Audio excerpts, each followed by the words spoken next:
Mr. Curtis from McLaughlin. And fourth graders, today we're going to talk about fractions from Unit 6. And this comes from Math Expressions, our textbook, Mifflin from 2013. So today we're going to talk about unit fractions. And, what is a unit fraction? Well, a unit fraction represents one equal part of a whole. A unit fraction has a numerator of 1. So the unit fraction of 1 over d is one of d equal parts. So here's an example of what that really means. The fraction bar right here is divided into 6 equal parts. 1, 2, 3, 4, 5, and 6. Each part of it is equally 1/6. A unit fraction will always have a 1 in the numerator. The denominator, which is the lower number in a fraction, tells you how many whole pieces there are in the whole. And any fraction really is the sum of unit fractions. So if we look at this, we go, well, the numerator is the digit on top. It's the number of unit fractions in the fraction.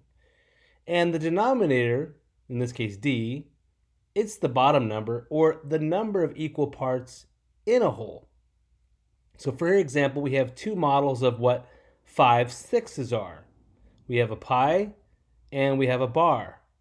And we see that we have 1 unit fraction, 2 unit fractions, 3, 4, and 5. We have 5, and then if we count up all of the equal parts, 1, 2, 3, 4, 5, 6, this explains that there are 5 out of 6. The denominator is 6. There's 6 total pieces. The numerator is 5 because there are 5 of those 6. So 5/6. Now here's a problem that comes from page 198 in your text. John made a large sandwich right here for the 6 people in his family. Well, he asked his dad to help him cut it into 6 equal pieces. Cut, cut, cut, cut, cut, right? To do this, they made a paper cutting guide, like right here, that is as long as the sandwich.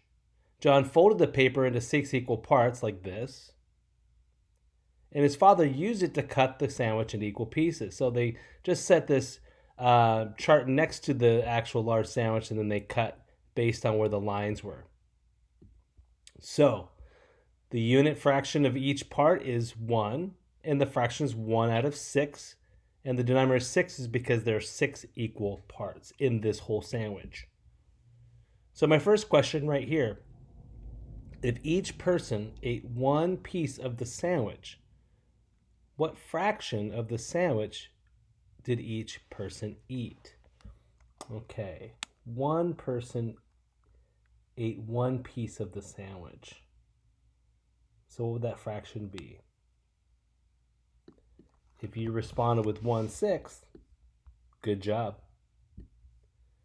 How many pieces of the whole sandwich did John's mom and dad eat altogether? So if mom ate 1/6 and dad ate another 6, how many would that be?